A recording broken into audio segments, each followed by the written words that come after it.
Usa sa gihatagag pagtagad sa panggamhanang probinsyal sa Misamis Oriental mao ang pagpalambo sa turismo. Usa niini ang dugang kalambuan kaarangan sa Cebu Pacific Flight 387 Shrine nga nahimutang sa may 955 Highway Claveria, Hingoog Road. Ang chairman sa Provincial Tourism Council nga si Mrs. Marilyn Onabia nagkanayon nga daghan pang programa o proyekto ang ilang ipatuman sulod sa Cebu Pacific Flight 387 Shrine. Was killed with flight 5J387, a McDonnell Douglas DC-932, bound for Cagayan de Oro from Manila, was crashed in the mountainous ridge between Hingoog and Claveria town. 26 years after, the accident is considered to be one of the worst air disasters in the Philippines.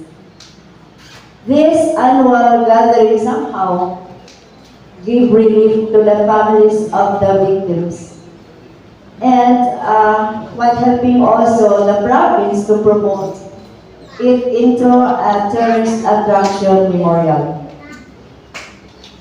In behalf of the Governor Peter Onabia, I commend the collaborative efforts of the local government units of Hingoog City and Claveria for their equally valuable contribution and support in realizing and making this place into a historical and cultural tourist attraction.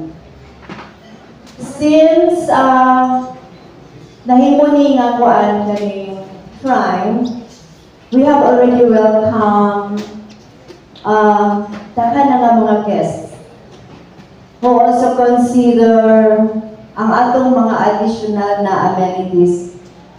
FYI, Governor Onabia has plans additional nga mga amenities aron madugangan pa ang atong mga guests nga mosulod dinhi, to make it more kanang mga support sa atong kanang mga bayranan dinhi, because for now igo-igo pa tingali na kita, then ato ning i-improve pa para makadugang pa kita og guest na makaani karon.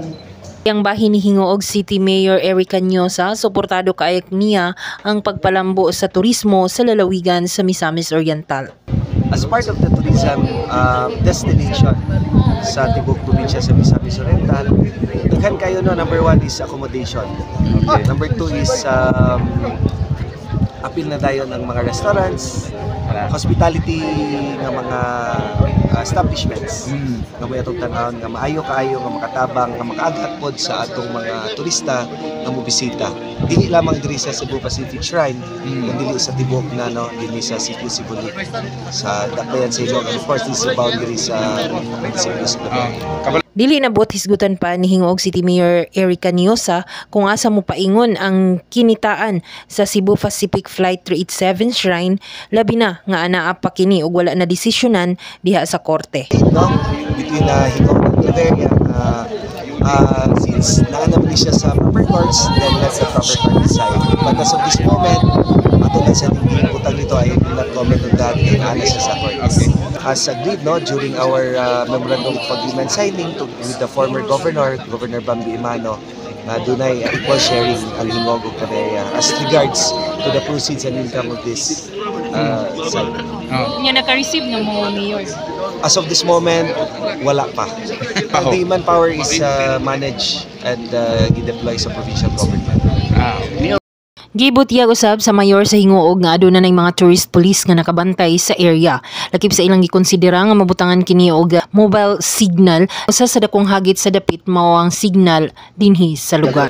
We have tourist police dinhi sa sitio Sibulig nga gibutang sa 58 acre sa entire Sibulig.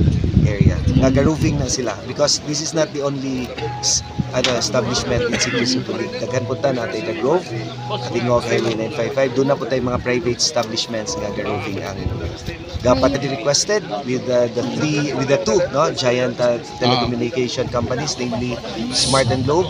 Hopefully ilang mabutang diri and together with dito.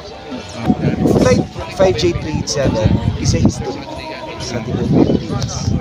So kung atong tanahon, usa siya sa anion to commemorate on the lives in honor sa mga kinabuhi nga nagapsan sa kinabuhi. So karon it is just right nga ato ning i-develop tungod kay anian magid siya, not just the families but for all the people nga nagsympathize sa mga victims sa 5J387 in which apil po among neighbor, among silingan sa Barangay 22 Hingog City and one of my relatives na apil.